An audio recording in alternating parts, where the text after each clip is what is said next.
जय गुरु जी संगत जी। वीडियो को लाइक कीजिए, चैनल को सब्सक्राइब कीजिए और बेल आइकन को प्रेस कर दीजिए ताकि आपको लेटेस्ट वीडियो की जानकारी अच्छे से मिल सके। जय गुरु जी संगत जी। गुरु जी का अनंतम अनंतम शुक्राना। गुरु जी के श्री चरणों में कोटि कोटि प्रणाम और प्यारी प्यारी संगत को जय गुरु जी। संगत जी, हम सभी मनुष्य बहुत साधारण बुद्धि वाले होते हैं। मैं साधारण बुद्धि वाला इसलिए कह रही हूँ क्योंकि हम मनुष्यों की बुद्धि में इतनी शक्ति नहीं है कि हम ईश्वर के द्वारा या गुरु जी के द्वारा हमारे जीवन में किया गया कोई भी न्याय, कोई भी कार्य समझ पाए। हम सब हर परिस्थिति में ऊपरी तौर से कैलकुलेशन करते हैं, परंतु प्रैक्टिकली कुछ और होता है। हम अक्सर गुरुजी से सवाल जवाब करते हैं कि गुरुजी, मेरे साथ ऐसा होना चाहिए था, मुझे यह मिलना चाहिए था आदि, परंतु गुरुजी हमें वही देते हैं जितने का हम हकदार होते हैं। इस बात को हम और गहराई से समझेंगे सत्संग के अंत में एक कहानी के माध्यम से। संगत जी, आज का सत्संग बहुत बहुत ही खास है, बहुत ही सुंदर सत्संग है, बहुत ही महत्वपूर्ण है और आप प्लीज सत्संग पूरा सुनिएगा, अंत तक सुनिएगा। हम सत्संग शुरू करें उससे पहले आप सभी से रिक्वेस्ट है कि आप सभी अपने सत्संग सुंदर लिखावट में हिंदी में ईमेल आईडी और व्हाट्सएप पर शेयर कर सकते हैं, और अगर आप कंफर्टेबल है तो आप ईमेल आईडी पर और व्हाट्सएप पर टाइप भी कर सकते हैं। संगत जी, आज का सत्संग हम मनोज ज्योति अंकल का सुनेंगे, जो कि बहुत ही खूबसूरत सत्संग है। जय गुरु जी संगत जी। संगत जी, आपको कलयुग में गुरु को प्राप्त करने के लिए कई जगह भटकना पड़ा होगा, लेकिन मेरी लाइफ में ये सिस्टम बहुत अलग था। मुझे खुद गुरुजी ने ढूंढकर अपना बनाया है। मैं आपको इसके बारे में बताना चाहता हूँ कि मैं 1995 में जीटी रोड जालंधर में कंपनी बाग के पास कपड़े की दुकान करता था और साथ में मेरा टेलरिंग का काम भी था। मैं अपनी शॉप पर दोपहर के टाइम पर बैठा हुआ था तो मैंने देखा कि एक गाड़ी मेरी दुकान के सामने रुकी है। मैंने देखा कि गाड़ी से एक जेंटलमैन आदमी मेरी दुकान की तरफ आ रहे हैं। उनके चेहरे से लग रहा था कि कोई रूहानी ताकत आ रही हो। मेरे दिमाग में बहुत सारे विचार चल रहे थे कि हो ना हो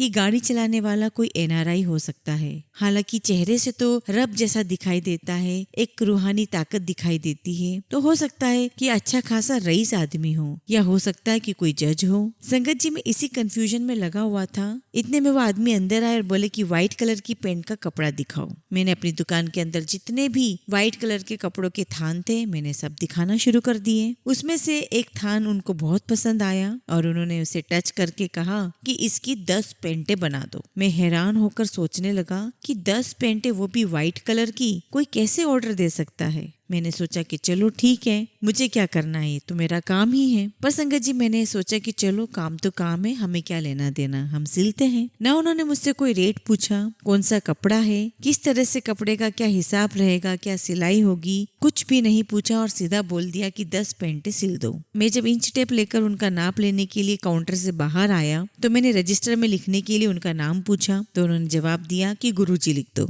मैंने सोचा कि ये किस तरह का नाम है गुरुजी, शायद ये मेरे साथ मजाक की मूड में है, इसलिए मैंने फिर से उनसे रिपीट किया कि आप मुझे अपना सर जी नाम बता दीजिए, मैं लिख देता हूँ। उन्होंने फिर से वही कहा, आप गुरुजी लिख दो, 300 डिफेंस कॉलोनी जालंधर में रहता हूँ, ये मेरा एड्रेस है। मैंने कहा ठीक है, मैंने लिख लिया और मैं उनका नाप लेने लगा। संगत जी, जब मैं माप ले रहा था तो उन्होंने इस बीच में कुछ भी नहीं कहा। सारे ऑप्शन जो मैंने बताए एज इट इज उन्होंने मान लिए। लेकिन जैसे ही पेंट की लेंथ की बारी आई, पेंट की लंबाई जो कि मैंने 40.5 इंच रखी थी, तो कहने लगे कि नहीं, आप 40.5 की बजाय इसकी लंबाई 42.5 कर दीजिएगा। पहले तो मुझे सुनकर मन में आया कि ये गलत हो रहा है। 42.5 पेंट की लंबाई अगर ज्यादा हो गई तो बाद में यही जनाब आएंगे और मुझसे ऑल्टर करवाएंगे। तो मैंने कहा, सर जी, लंबाई जो आप रखवा रहे हैं ये बहुत ज्यादा है, आपको अगर ऐसा लग रहा है तो 40.5 की बजाय एक आधा इंच बढ़ा लीजिए, चल जाएगा, मगर 42.5 तो बहुत लंबा हो जाएगा। ये इतना लंबा होगा कि आपकी पेंट जो है वो पैरों से नीचे चली जाएगी। पर वो मेरी बात नहीं माने, उन्हें 42.5 ही चाहिए थी। संगत जी, जैसे ही मैंने उनका पूरा नाप ले लिया और मैंने बिल बना दिया तो मैंने उनसे कहा कि सर, बिल बन गया है और ये पैसे हैं, आप मुझे पैसे एडवांस दे दीजिए। उन्होंने हंसकर कहा कि अभी दे देते हैं, और उन्होंने अपनी पेंट के पास कुछ इस तरह से हाथ घुमाया जो मैं देख तो नहीं पाया, पर उन्होंने कुछ इस तरीके से हाथ घुमाया और थोड़ी ही देर में साइड से उन्होंने अपना हाथ निकाला और बोला कि ये 500 रुपए लो। 500 रुपए उन्होंने मेरे हाथ में रख दिए और इस तरह से कहने लगे कि ये लो पैसे और पेंटे बना दो। मैंने कहा कि जी ये तो 500 रुपए ही है, जो कि बहुत कम है, और मेरा बिल तो करीब 12,500 रुपए का बना है, तो आप थोड़े और पैसे दीजिए। तब वो कहने लगे कि कोई बात नहीं, पैसे भी आपको पूरे मिल जाएंगे, आप जो है ये पेंट बना दें। मैंने कहा ठीक है, बन जाएगी। संगत जी, जिस तरह से मैं उनकी तरफ देख रहा था, मेरी आंखें उनकी तरफ से हटने को तैयार ही नहीं थी। उनके चेहरे की तरफ, उनकी आंखों में एक अजीब सा अट्रैक्शन था। उनके चेहरे पर इतना ग्लो था और वो मुस्कुरा रहे थे और हंसते हंसते दुकान से निकल गए। दुकान से निकल के सड़क पार करके खुद अपनी गाड़ी ड्राइव करके कंपनी बाग की तरफ से होते हुए मुड़ गए डिफेंस कॉलोनी के लिए। तब मेरे दिमाग में चल रहा था कि ये आदमी बड़ा जेंटल है, बड़ा रईस लग रहा था, परंतु मुझे सिर्फ 500 रुपए ही देकर गए थे, जबकि मेरा बिल 12,500 का बना था। मैं सोच रहा था कि पैसे तो बहुत कम है, मैं कैसे पेंटे सी दूं। मैंने मन में सोचा कि आदमी तो काफी रईस लग रहा था, पर मुझे ये 500 रुपए देकर गया है, मैं इनकी पेंटे नहीं बनाऊंगा। और मैंने अपने मन को चेंज कर दिया और अपने कामों में लग गया। हाँ, दुकान से जाते वक्त उन्होंने मुझसे ये जरूर पूछा था कि आप पेंटे कब तक बना दोगे, तो मैंने कहा था कि यही कोई हफ्ता 10 दिन तक आप ले जाना। क्योंकि उन्होंने जब मेरे हाथ में 500 रुपए रखे तो मैंने उन्हें झूठ बोल दिया कि हाँ कोई बात नहीं, आपको पेंटे मिल जाएगी, और वो चले गए। अब संगत जी, 10 दिन बाद स्कूटर पे 2 आदमी मेरी दुकान पर आए। उन्होंने दरवाजा खोला और अंदर आ गए और कहने लगे, मनोज आपका नाम है? मैंने कहा हाँ जी, मेरा ही नाम है। और मैं काउंटर से बाहर की तरफ था, पैर से लेके सिर तक देखने लगे और कहने लगे कि आपके जो कर्म है वो बहुत ऊपर के हैं। आपने बस कुछ ऐसे अच्छे कर्म किए हैं कि जो अब आपका सारा सिस्टम है वो बहुत बढ़िया हो जाएगा। आप बहुत माने हुए आदमी हैं और आप मान के चलिए कि आप तर जाएंगे। मैं बड़ा हैरान हुआ कि ये आदमी मेरी दुकान में आए, ये क्या बात करने लग पड़े हैं। मुझे उनकी बातें समझ में ही नहीं आ रही थी। इतने में उन्होंने कहा कि पेंटें सिल गई हैं। तो मैं सोच में पड़ गया कि किन पेंटों के बारे में बात कर रहे हैं। तो उन्होंने कहा कि हमारे गुरुजी आए थे, 10 पेंट सिलने को दे गए थे। मुझे कोई करीब 10 मिनट लग गए होंगे ये याद करने में कि किस पेंटों की बारे में बात कर रहे हैं। तो मुझे याद आ गया कि एक जेंटलमैन आए थे जिन्होंने 10 पेंटें मुझे सिलने को दी थी और मुझे 500 रुपए भी देकर गए थे। ये बात मेरे दिमाग में आ गई। अब मैंने उन्हें यही बात बोली कि पेंटें तो मैंने नहीं बनाई है, क्योंकि मुझे सिर्फ 500 रुपए ही देकर गए, मेरा तो बिल 12,500 का था। इतना सुनते ही वो कहने लगे कि अरे आप क्या बात कर रहे हो, वो 500 रुपए कोई ऐसा वैसा पैसा नहीं था, वो तो ऊपर से आया हुआ है, वो तो सचखंड का नोट था। अगर वो आपके पास है तो आप समझिए कि अब आप पैसों के बारे में कभी जिंदगी में आपको सोचना ही नहीं पड़ेगा। वो कहने लगे कि ब्लेसिंग्स के पैसे थे, आपने अगर आपके पास रखे हैं तो बस आपके वारे न्यारे ही हो जाएंगे। मैंने कहा कि मुझे तो कुछ पता नहीं है, हो सकता है मैं खर्च कर बैठा हूँ, मुझे नहीं पता। संगत जी, मैं अपनी तरफ से उनको इग्नोर करने लगा। मैंने कहा कि मुझे नहीं पता, आप मुझे पैसे देंगे तो मैं आपकी पेंटें बनाऊंगा। अब वो दोनों सज्जन बोलने लगे कि आप किस तरह की बातें कर रहे हैं, पैसे पैसे की बातें कर रहे हैं, आप तो बस पेंटें बनाएं, पैसों की बातें मत करो। हमारे जो गुरुजी हैं वो तो खुद आपकी दुकान में चलकर आए हैं, तो अब ये मानकर चलिए कि आपका तो वैसे ही कल्याण हो गया है। हमारे गुरुजी तो कभी किसी के पास जाते ही नहीं हैं। तो मैंने कहा कि ठीक है, आप अपनी पेंटें ले जाइएगा, हफ्ते 10 दिन में। मैं उन्हें इग्नोर करने के तौर पे बोलने लगा, तो वो मेरी बात सुनकर चले गए। अब 10 दिन बाद फिर कोई 2 और आदमी आ गए। पहले कोई 2 और आए थे, अब कोई 2 और आदमी आ गए और उन्होंने आते से ही बोला कि हाँ जी भाई, पेंटें बन गई हैं। मैंने कहा कि पेंटें कैसे बन जाएंगी, मुझे पहले ही 500 रुपए, वो जेंटलमैन आदमी आए थे उन्होंने 500 रुपए दिए हैं, पहले 2 आदमी आए थे वो भी मुझे कुछ दे करके नहीं गए हैं। अगर आप पैसे लेकर आए हैं तो लाइए, मुझे पैसे दीजिए, मैं पेंटें बना दूंगा। आप बार-बार चक्कर क्यों लगा रहे हो, मुझे भी मेरा बहुत काम करना होता है।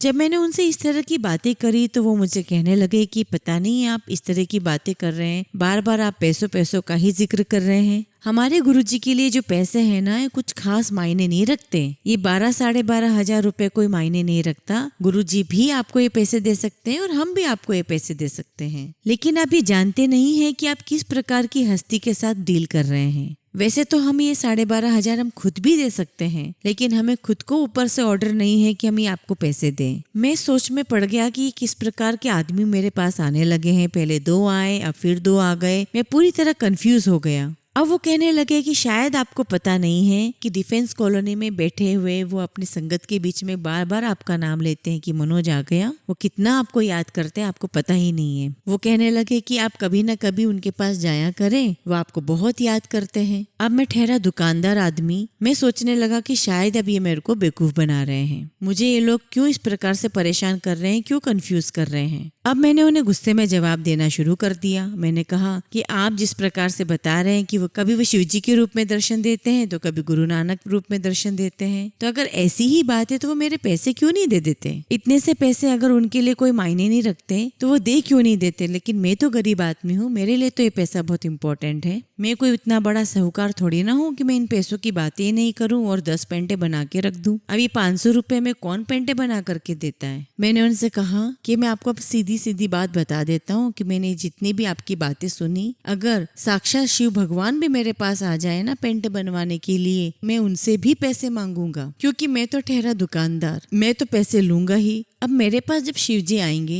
तो ऐसे थोड़ी ना आएंगे कि उनकी जटाएं लगी हुई है और जटाओं में से गंगा नदी बह रही है। मेरे पास आएंगे तो वो पैंट शर्ट पहनकर ही आएंगे, और मेरे जैसे आम आदमी को पहचान पाना तो बहुत मुश्किल है। मैं तो उनसे भी पैसे ही लूंगा ना, जबकि मैं अपने भोलेनाथ के ऊपर, अपने शिव के ऊपर किसी को भी नहीं मानता हूँ। आप जिनके बारे में बता रहे हैं जो आपके गुरुजी हैं, ऐसा नहीं है कि मैं उनकी इज्जत नहीं करता हूँ, इज्जत करता हूँ, मगर पर पैसों के मामले में तो मेरे पेट का सवाल है। मुझे भी तो पैसे देकर के कहीं से अपना सामान खरीदना होता है। अपनी दुकानदारी के पॉइंट ऑफ व्यू से उन्हें उल्टा सीधा बोल करके मैंने चुप कर दिया। मैंने उनसे कहा कि क्या आप पैसे दे रहे हैं? तो उन्होंने कहा कि पैसे तो अभी हम नहीं दे रहे हैं, लेकिन आप पेंटे बना दें, आपके पैसे मिल जाएंगे। उन लोगों ने बड़े ही तरीके से मुझसे बात करी, कोई गुस्से से बात नहीं की, आराम से बात करके बिना पैसे दिए चले गए। अब मुझे लगा कि चलो ठीक है, अब मैंने इन्हें समझा दिया, अब ये दोबारा नहीं आएंगे। लेकिन 2 दिनों के बाद शायद मैं इसलिए बोल रहा हूँ कि करीब 27-28 साल बाद मुझे एक किस्सा याद आया है, और याद भी किस तरह से कराया है गुरुजी ने, ये मैं आपको आगे जाके बात बताऊंगा।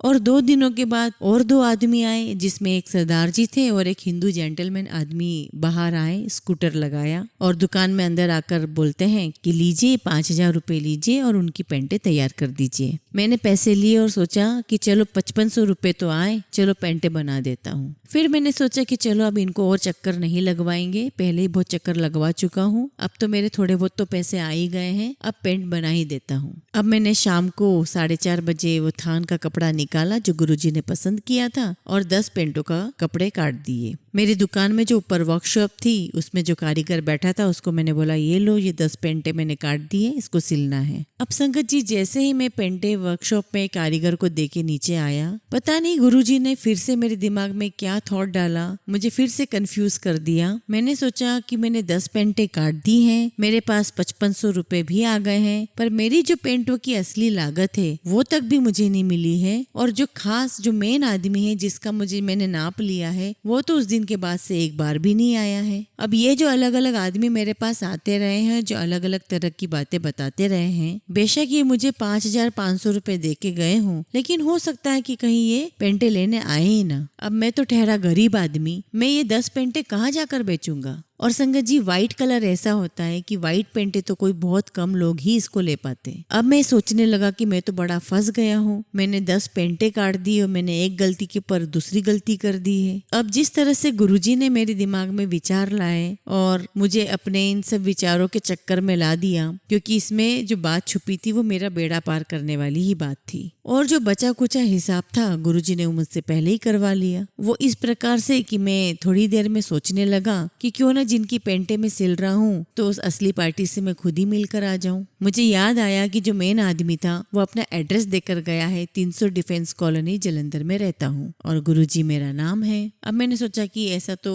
कैसे चलेगा कि मैं भी ना जाऊं और वो भी ना आए। मैंने वहां जाने का प्लान बना लिया, कहीं ऐसा ना हो कि पेंटे मेरी ऐसी की ऐसी रह जाए और हम दोनों में से कोई भी आना जाना ना करे, ऐसे में तो मैं फंस जाऊंगा। संगत जी, अब मैंने शॉप को बाहर से लॉक किया और स्कूटर उठाकर 300 डिफेंस साइलेंस कॉलोनी चला गया। संगत जी, जैसे ही मैं वहाँ पहुंचा मैंने देखा कि कॉर्नर वाली जो कोठी थी वहाँ बड़ी बड़ी गाड़ियां खड़ी हुई है। काफी अच्छी अच्छी गाड़ियां, नीले रंग की बत्तियां, लाल रंग की बत्तियां वाली गाड़ी। ऐसा लग रहा था कि रसूखदार लोग वहाँ आए हुए हैं। और मैं देख के समझ गया कि ये तो जरूर कोई बड़ा रईस आदमी होगा। और मैंने जो सही सोचा था कि या तो ये कोई जज है या कोई बहुत बड़ा रईस आदमी होगा। अब संगत जी, मैंने भी इन बड़ी बड़ी गाड़ियों के बीच में अपनी गाड़ी रख दी, क्योंकि वो है ना, एक मन में डर बना रहता है। इतने बड़े बड़े लोगों के बीच में मेरे जैसा आम आदमी अगर वहाँ जाएगा तो एक डर तो मन में बना ही रहेगा। जैसे अंदर गया तो सेवादार ने कहा कि आप अंदर जाकर बैठ जाओ। संगत जी, जैसे मैं अंदर गया वहाँ का माहौल देखकर मैं हैरान रह गया। इतना अच्छा माहौल, इतना सुंदर माहौल, पिन ड्रॉप साइलेंस, कोई शोर नहीं, एकदम शांत वातावरण। और वहाँ गुरबानी चल रही थी और अंदर लाल कारपेट बिछा हुआ था। संगत जी, बैठने की बारी आई तो मुझे थोड़ी हिचकिचाहट हुई, क्योंकि मैंने देखा कि बड़े बड़े रसूखदार लोग आए हुए हैं, काफी सारे रईस लोग आए हैं, लाल बत्ती नीली बत्ती वाले लोग आए हैं, ऑफिसर्स लोग आए हैं। तो मेरे जैसा आम आदमी अगर वहाँ बैठेगा उनके बीच में तो अच्छा नहीं लगेगा। फिर भी मैं हिचकिचाते हुए उनके बीच में बैठ गया। इतने में एक सरदार जी, जो शायद मुझे जानते थे।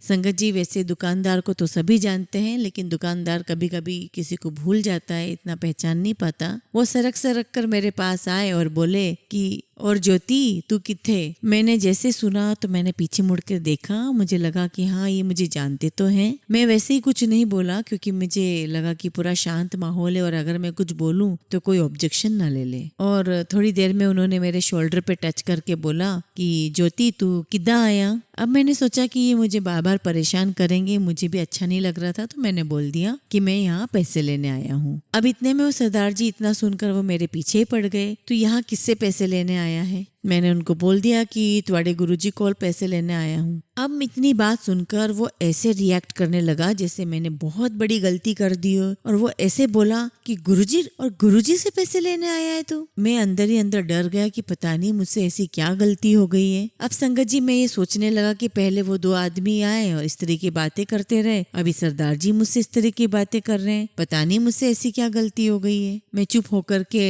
डरा हुआ सहमा सा बैठा हुआ था। इतने में मैंने देखा कि जहाँ गुरुजी अंदर बैठे हुए थे वहां से एक आदमी निकला और अंदर से आवाज आई। गुरुजी ने कहा कि मनोज आ गया है। इतने में कोई अंदर जाकर बोल आया कि हाँ, मनोज आ गया है। और उन्हीं में से एक सज्जन किचन में गया और वहां से चाय लेकर आया और मुझे देने लगा और कहने लगा कि चाय प्रसाद लीजिए। और मुझे लगा कि इतने सारे लोगों में मैं तो सबसे बाद में आया हूँ, ये मुझे चाय कैसे दे रहे? तो मैंने कहा कि नहीं, ये मेरे लिए नहीं होगी, मैं तो सबसे आखिरी में आया हूँ। तो वो कहने लगे कि नहीं, ये गुरुजी ने आपके लिए भेजी है। मैंने बोला कि ये कैसे हो सकता है, मैं चाय मेरे लिए कैसे हो सकती है? कि बेशक उन्होंने मेरा नाम मनोज लेके पुकारा हो सकता हो कि कोई और मनोज भी हो, उसके लिए चाय हो, मुझे भला ये क्यों चाय पिलाएंगे? लेकिन उन्होंने मुझे कहा कि नहीं, गुरुजी ने आपके लिए ही चाय भेजी है। तो उनके दोबारा ऐसे कहने पर मैंने चाय ले ली और चाय पी ली। संगत जी, जैसे ही मैंने चाय पी मुझे लगा कि ये तो चाय का स्वाद ठीक वैसा ही है जैसे मेरी वाइफ मीरा के हाथ की चाय बनती है। उस चाय का सेम टेस्ट वैसा ही था जैसे मेरे घर पर बनती है। अदरक वाली चाय थी, मसालेदार कड़क चाय जैसी मुझे पसंद थी। और ठंड का समय था तो मुझे चाय और अच्छी लग रही थी। तो मैंने सोचा कि चलो, भले आदमी है, मुझे चाय तो पिलाई। संगत जी, 6:30 बज गए थे और मैंने सोचा कि पहले से 20 आदमी बैठे हुए हैं, मेरा नंबर कब आएगा, दुकानदारी का भी टाइम है। परंतु संगत जी, गुरबानी चल रही थी और वहाँ खुशबू इतनी अच्छी आ रही थी कि वो माहौल में गुरबानी सुनते हुए मुझे मन ही नहीं कर रहा था कि मैं वहां से जाऊं। पैसों की बात तो थी ही सही संगत जी, लेकिन दूसरी तरफ से मुझे अच्छा भी लग रहा था कि मैं यहाँ से ना जाऊं। अभी ये सारी बातें मेरे दिमाग में चल ही रही थी कि अंदर से आवाज आई कि मनोज को भेज दो अंदर। यह सुनकर मैं सोचने लगा कि अभी तो 20 आदमी बैठे हुए हैं और मुझे बुला लिया, मनोज को बुला लिया। मैं तो हैरान ही हो गया सुनकर। अब मुझे लगने लगा कि मुझसे जरूर गलती तो कुछ हो ही गई है, क्योंकि अलग अलग आदमी आते रहे हैं, मैं उनको कुछ कुछ बोलता रहा हूँ, तो अब जरूर ये मुझे अंदर बुलाएंगे और डांटेंगे। मैं ये डरा हुआ सोचकर बैठा हुआ ही था कि एक सेवादार अंकल आए और बोले कि आपको गुरुजी अंदर बुला रहे हैं। मैं वहाँ दीवार के पास खड़ा होकर देख रहा था कि लाल कारपेट बिछा हुआ है,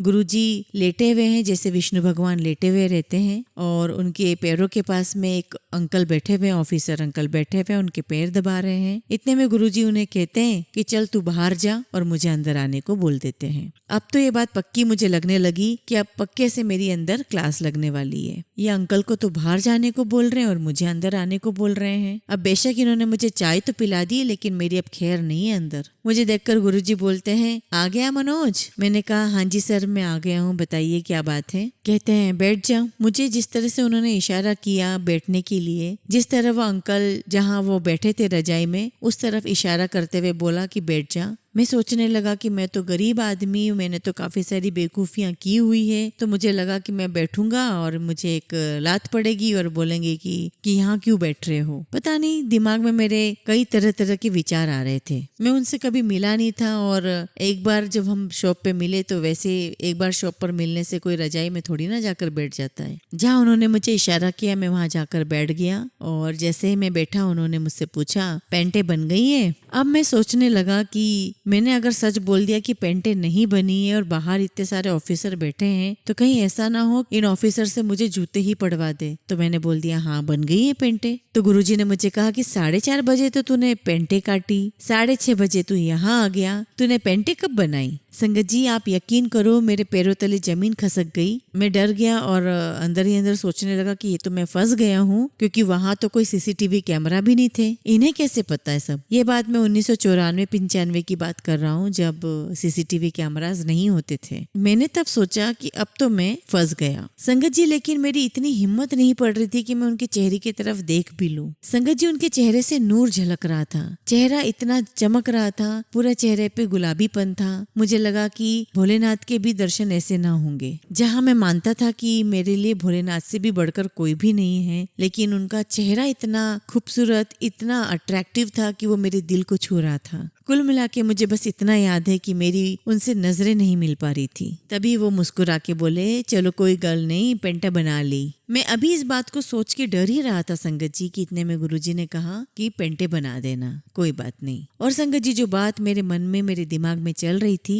वो गुरुजी ने बोल दी, और बता मिल गए बाकी के पैसे। अभी संगत जी दिमाग से पहली बात निकली ही नहीं थी कि गुरुजी ने दूसरी बात भी बोल दी, पर मैंने मन में सोचा कि चलो मेरे मतलब की बात बोल दी है। मैंने डर कर और घबरा कर उनसे बात कह दी कि गुरुजी मुझे अभी पूरे पैसे नहीं मिले। गुरुजी ने कहा कि तू पैसों की चिंता मत कर, तू पेंटे बना, पैसे तुझे मिल जाएंगे। संगत जी मुझे लगा कि किस तरह के आदमी है, मुझे डांट भी नहीं रहे हैं और हंस हंस के बोल रहे हैं कि तू पेंटे बना, तुझे तेरे पैसे मिल जाएंगे। मुझे लगने लगा कि ऐसा तो नहीं कि यहाँ बुला करके मेरी हंसी उड़ा रहे हैं, मेरा मजाक उड़ा रहे हैं और बाद में मुझे पैसे ही ना मिले और चाय भी पिला दी है। मुझे लगा कि आदमी तो अच्छा है, मुझे डांट भी नहीं रहे हैं, मुझसे बातें भी बहुत हंस हंस के कर रहे हैं, मुझे चाय भी पिलाई है। मैंने उनसे कहा कि मुझे आपसे एक बात कहनी है, तो उन्होंने बोला हाँ हाँ बेखौफ होके बोल, क्या बात है। तो मैंने कहा कि आपने पेंटों की जो लंबाई 42.5 की है वो बहुत लंबी है, आपके पैरों में उलझ जाएगी, आप गिर जाओगे। संगत जी मेरे दिमाग में तो बात चल रही थी कि ये ऑल्ट्रेशन का काम मेरे पास ही आने वाला है, मुझे ही इसको ठीक करनी पड़ेगी क्योंकि 10 पेंटों का काम है, इसलिए मैंने सोचा पहले ही बता दूं। मैंने कहा कि ऐसा करते हैं कि 42.5 की बजाय 41.5 कर देते हैं, ज्यादा लंबी भी नहीं रहेगी। तो गुरुजी माने नहीं, बोले कि ना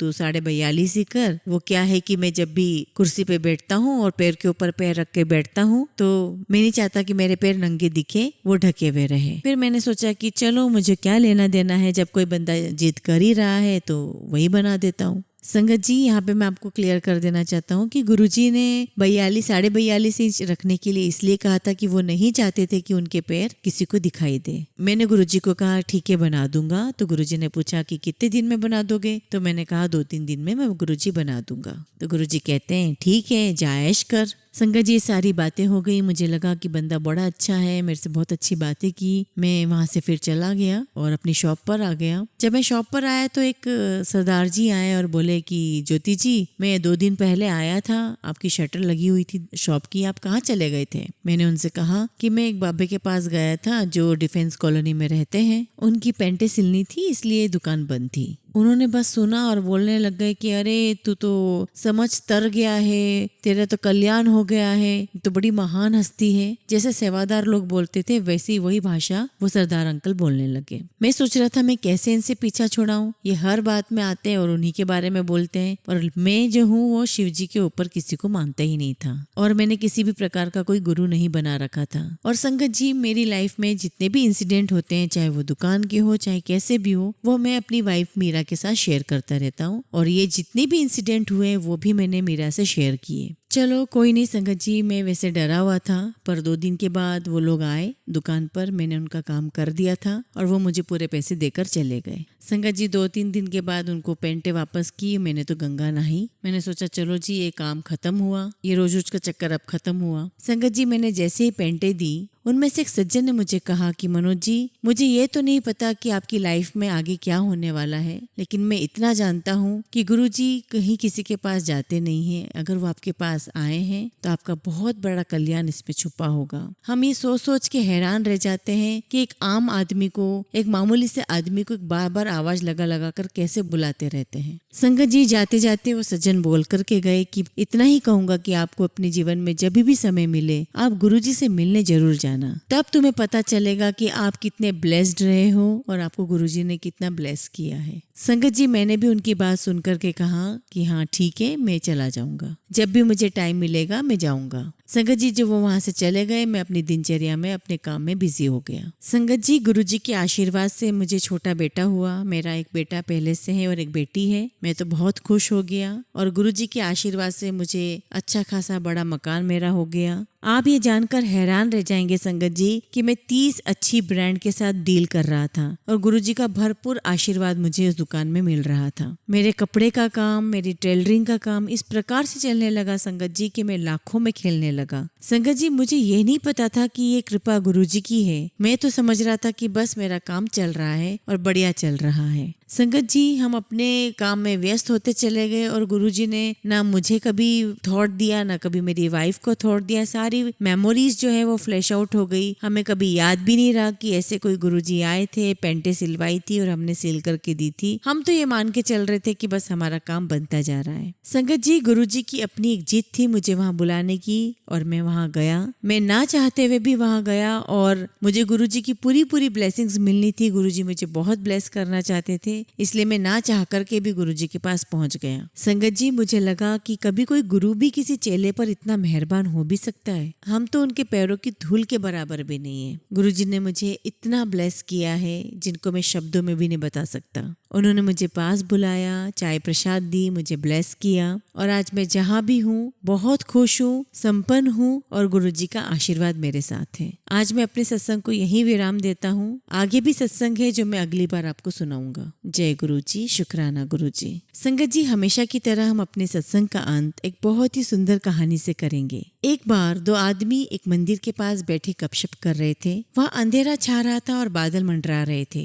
थोड़ी देर में वहाँ एक आदमी आया और वो भी उन दोनों के साथ बैठकर गपशप करने लगा। कुछ देर के बाद वो आदमी बोला उसे बहुत भूख लग रही है, तो उन दोनों को भी भूख लगने लगी। तो पहला आदमी बोला मेरे पास 3 रोटी है और दूसरा बोला मेरे पास 5 रोटी है, हम तीनों मिल बांट कर खा लेते हैं। अब उसके बाद सवाल आया कि 8 रोटियां टोटल मिलाकर के 8 रोटियां हो गई, पर उन 8 रोटियों को 3 आदमियों में कैसे बांटा जाए। तो पहले आदमी ने राय दी कि ऐसा करते हैं कि हर रोटी के 3 टुकड़े करते हैं, अर्थात 8 रोटी के 24 टुकड़े हो जाएंगे और हम तीनों में 8-8 टुकड़े बराबर बराबर बढ़ जाएंगे। तीनों को उसकी राय अच्छी लगी और 8 रोटी के 24 टुकड़े करके हर एक ने 8-8 रोटी के टुकड़े खाकर भूख शांत की और फिर बारिश के कारण मंदिर के प्रांगण में ही सो गए। सुबह उठने पर तीसरे आदमी ने उनके उपकार के लिए दोनों को धन्यवाद दिया और बहुत प्रेम से 8 रोटी के टुकड़ों के बदले में दोनों को उपहार के स्वरूप 8 सोने की गिन्नी देकर अपने घर की ओर चला गया। उसके जाने के बाद दूसरे आदमी ने पहले आदमी से कहा कि हम दोनों 4-4 गिन्नी बांट लेते हैं, परंतु पहला आदमी बोला नहीं, मेरी तो सिर्फ 3 ही रोटियां थी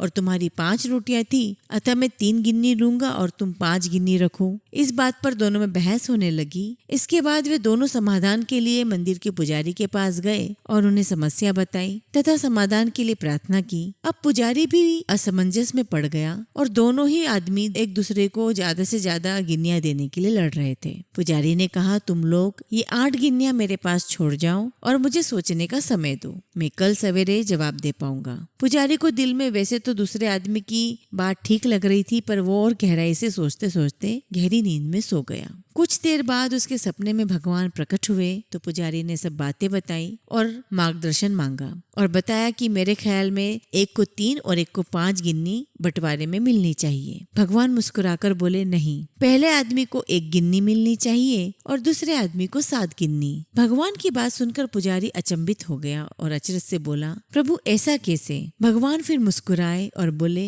इसमें कोई शंका नहीं कि पहले आदमी ने अपनी 3 रोटी के 9 टुकड़े किए, परंतु उन 9 में से उसने सिर्फ 1 ही टुकड़ा बांटा और 8 टुकड़े स्वयं खाया, अर्थात उसका त्याग सिर्फ 1 रोटी के टुकड़े के बराबर था, इसलिए वो सिर्फ 1 गिन्नी का ही हकदार है। दूसरे आदमी ने 5 रोटी के 15 टुकड़े किए, जिसमें से 8 टुकड़े उसने स्वयं खाए और 7 टुकड़े उसने बांट दिए, इसलिए न्याय अनुसार 7 गिन्नी का हकदार दूसरा आदमी है। यही मेरा न्याय है। संगत जी, इस कहानी का सार यह है कि हमारी वस्तु स्थिति को देखने की, समझने की दृष्टि और ईश्वर का दृष्टिकोण एकदम भिन्न है। हम ईश्वरीय न्याय लीला को जानने में समर्थ नहीं हैं। हम अज्ञानी हैं। हम अपने त्याग का गुणगान करते रहते हैं, परंतु ईश्वर हमारे त्याग की तुलना हमारे सामर्थ्य और यथोचित निर्णय करते हैं और हमारे कर्म के हिसाब से निर्णय करते हैं। इसलिए मनुष्य हमेशा ऊपरी तौर से ही सोच पाता है। हमारी इतनी बुद्धि ही नहीं है कि हम सही निर्णय ले सके। जय गुरु जी। शुक्राना गुरु जी।